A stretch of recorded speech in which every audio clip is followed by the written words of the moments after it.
In example 8, we're going to rewrite each power with a positive exponent. So in part A, my base is 5, my exponent is negative 3 over 2. So I'm going to rewrite that base as the reciprocal of 5 is 1 over 5. My exponent now shifts to positive 3 over 2. So I've written this as a positive exponent. It can also be rewritten using our radicals as 1 over. The denominator here, 2, is going to tell me what root to take, so that's the square root.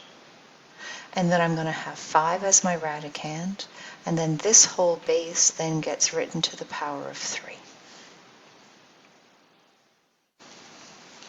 For part B,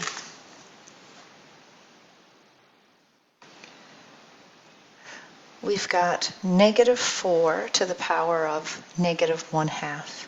So one thing I want you to notice in this question is the exponent here is negative 1/2. The base is directly beneath that. So the base here is the 4. It does not include the negative. If I wanted that negative to be included as the base, I would have to rewrite it in brackets. So I want you to notice the difference, and that's important in these questions to know when the base is included, inside the brackets, excluded, no brackets. So when I rewrite this question, I'm going to hold on to that negative out front. And then I'm going to say this question is really the same as negative and 4 to the power of negative 1/2. So hold on to that negative. I'm looking at the bracket now as a single power. So I'm going to say the reciprocal of 4 is 1 over 4. My exponent now goes to positive 1 over 2. I rewrite it in the denominator as positive. So if I want to rewrite that using radicals, I'm holding on to that negative. The 1 stays in the numerator. A power of 1/2, remember, means the same thing as the square root of 4. So then I can do this question. I can do the square root of 4, and I get this as negative 1 over 2. So remember, the 2 here is my index. It tells me square root. The exponent 1 is implied to be here.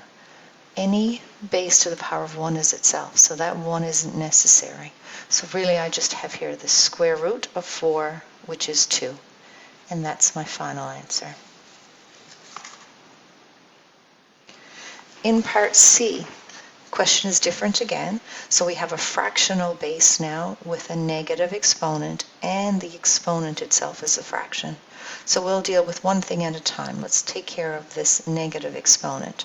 So remember, if we have a fraction to a negative exponent, we take the reciprocal of the base, so 1 over 3 becomes 3 over 1, and my exponent stays positive. Then I can rewrite this as 3 to the power of 5 over 3. And if I want to write that using radicals, the 3 tells me my index, the denominator of my fraction tells me the index. 3 is my radicand, and then this is all to the power of 5.